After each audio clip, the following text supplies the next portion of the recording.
To online fees study. आपका स्वागत है ऑनलाइन फीस स्टडी में। तो फ्रेंड देखिए, यहाँ पर एसएससी ने 2 नोटिफिकेशन निकाले हैं। ओके, एक नोटिफिकेशन जो है आप लोगों के लिए पुराना ही होगा मे बी। एक नोटिफिकेशन जो है अभी भी आया है, मतलब आए तो 2 नोटिफिकेशन, लेकिन इसमें से एक जो है नोटिफिकेशन CHSL में भी आपको देखने के लिए मिल गया था। यहाँ पर जो पहला नोटिफिकेशन है वो दिख रहा है। Okay, notice, important notice, exam schedule यहाँ पर दिखाई दे रहा है। तो एग्जाम शेड्यूल के बारे में हम यहाँ पर देख लेते हैं कि भैया एग्जाम शेड्यूल। ओके, एक मिनट रुकिए, मैंने ऑलरेडी इसको ओपन कर रखा है। तो एग्ज़ाम शेड्यूल को मैं यहाँ पर दिखा देता हूँ। ओके, डाउनलोड में आगे हम यहाँ पर नोटिस ऑफ एग्ज़ाम शेड्यूल, ठीक है।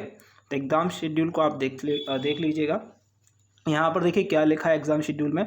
आप देखिए CHSL का एग्जाम जो होगा Tier 1 का, उसकी डेट आ चुकी है। डिस्क्रिप्टिव की याद रखेंगे 9/1 से। ओके, 9/1/2022। ओके, 9 जनवरी 2022। ओके, CGL की बात करें 2020 वाला लेवल 2 की बात करें तो ये आपका 28 से लेकर 29 तक जनवरी में होगा।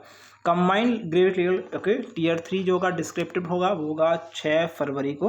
ओके, और यहाँ पर सिलेक्शन पोस्ट जो है आपकी CBE की वो 2 फरवरी 2022 से ओके 10 फरवरी 2022 तक एग्ज़ाम चलेंगे। ओके, ये पहला नोटिफिकेशन है। और दूसरा नोटिफिकेशन जो है वो किस लिए बताया तो मैं आपको। दूसरा नोटिफिकेशन बहुत ज़्यादा इंपॉर्टेंट है। अगर आप एनालिसिस देखते हैं, एग्जाम एनालिसिस होता है। ओके, हमने भी बहुत सारी वीडियोस डाली हैं पहले, लेकिन अब जो है नहीं डाल पाएंगे। अब वीडियोस कैसी डाल पाएंगे मुझे पता है। देखिए मैं आप लोग एक चीज़ मैं आपको बता दूं, बहुत सिंपल सा। आप एक बहुत सिंपल काम कर सकते हैं। वीडियो के डिस्क्रिप्शन में एक टेलीग्राम ग्रुप होगा। ओके, अगर आपका एग्ज़ाम है या आपके दोस्त का एग्ज़ाम है तो आपको दोस्त जो बता सकता है उससे तो आप पूछ ही सकते हैं। उससे पूछिए कि क्या टॉपिक आया था। ओके, आप उससे पूछेंगे क्या टॉपिक आया था, उस टॉपिक पे आप पढ़िए। और आप हमें भी बता सकते हैं कि एक्चुअल में ये टॉपिक आ रहा है, तो आप उस टॉपिक पे वीडियो बनाइए। तो उस टॉपिक पे हम वीडियो बनाएंगे, देन आप उसको देखिए और आपका भी फ़ायदा होगा और दूसरे स्टूडेंट का भी यहाँ पर से फ़ायदा हो सकता है। क्योंकि क्या होता है, कभी कभी ऐसे स्टूडेंट भी हो जाते हैं जो कम पढ़ते हैं और लेकिन एग्ज़ाम टाइम पर क्या होता है वो एक्जैक्टली वही चीज़ पढ़ लेते हैं जो आया है या फिर जो आ रहा है करंट में। तो उनका फ़ायदा हो जाता है। जितना ज़्यादा नहीं पढ़ा है, घाटा आप लोगों का हो जाता है, आपने पढ़ा है। ओके, तो दिक्कत आती है। ओके, यहाँ पर हम दूसरा नोटिफिकेशन देख लेते हैं क्या बोला है यहाँ पर। ओके, बहुत प्यारा क्वेश्चन, प्यारी चीज़ भेजिए भाई। ओके, पहले ये देखिए बड़े बड़े एग्जाम में होता था लेकिन SSC में होने लगा। मल practice in examination conduct by the commission. मल प्रैक्टिस मतलब ये होता है कि आप जो है क्या कर रहे हैं, आप लोगों को क्या कर रहे हैं, मतलब उन एग्जाम में जो है ऐसी चीज़ें कर रहे हैं जो लागू नहीं है, या फिर बोल सकते हैं आप भड़का रहे हैं, या फिर हम बोल सकते हैं anyone found to be disclosing, publishing, reporting और transmitting, storing of, okay, facilitating transmission and store of test content in any form of any information there in whole or part thereof there or by any mean, okay, verbal, written, electronic or mechanical, taking away the rough paper supply in the exam center or to found be unauthorized possession of test content will consider as serious misconduct and will be disqualified for exam। क्या बोला है, जो भी ऐसा student होगा,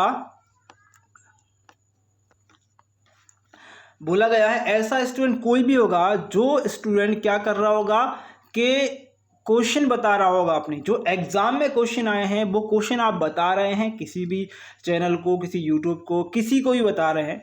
तो अगर या फिर किसी भी चीज़ के जरिए बता रहे हैं, इलेक्ट्रॉनिक बता रहे हैं, पेपर पर लिख कर बता रहे हैं, बोल कर बता रहे हैं, या फिर किसी भी तरीके से आप ट्रांसमिट कर रहे हैं अपने क्वेश्चंस को, जो क्वेश्चन आपके एग्जाम में आए हैं, तो आपका जो एग्जाम है, आप जो स्टूडेंट है उसी से बोल रहा है, वो स्टूडेंट को क्या करेगा, डिसक्वालीफाई कर देगा, डिसबार्ड कर देगा। Disciplinary okay legal action would be taken against such candidate as per rule and such matters would be reported to police it if necessary. बहुत ज़्यादा इंपॉर्टेंट सख्ती तरीके से बोला है। Candidate must also refrain from certain any obstruction during the conduct of exam if any candidate is found obstructing the conduct of exam or creating disturbance और डिसपेरेंस at the exam venue his and her candidature shall be summarily cancelled. Okay, उसका जो है हो सकता है भी उसके एग्जाम कैंसिल हो जाए। सच एज कैंडिडेट है ऑल्सो शैल ऑल्सो बी लेवल to be debarred from future examination, यानी फ्यूचर में एग्जाम आप एसएससी का नहीं दे पाएंगे, ये भी बोला गया है। तो समझ लीजिए ये इंपॉर्टेंट इन्फॉर्मेशन आप लोगों के लिए ऑलरेडी एक बार आ चुका है, सीएचएसएल के एग्जाम में हुआ था पिछली बार, तो अब इसी बार भी हुआ है, तो अब एग्जाम एनालिसिस नहीं होगा। आप लोग से रिक्वेस्ट रहेगा कि आप लोग के वीडियो के डिस्क्रिप्शन, इस वीडियो के डिस्क्रिप्शन में एक टेलीग्राम का ग्रुप है, वहां पर जाइए, वहां पर मुझे बस इतना बताइएगा क्या टॉपिक आ रहा है, वो टॉपिक आप मुझे बताइए, टॉपिक पर हम वीडियो देखेंगे और वीडियो को टॉपिक पर लेकर चलेंगे, जिससे कि आपका भी फायदा होगा। ओके, और जो स्टूडेंट का एग्जाम है उसका ही फायदा होगा, या फिर आपके दोस्त का एग्जाम है तो उसका ही फायदा होगा। ओके, तो फ्रेंड अगर वीडियो अच्छी लगी तो लाइक कर दीजिए, शेयर कर दीजिए, चैनल सब्सक्राइब कर दीजिए। Thank you for watching this video. Best आपके एग्जाम के लिए, आपके रिजल्ट के लिए।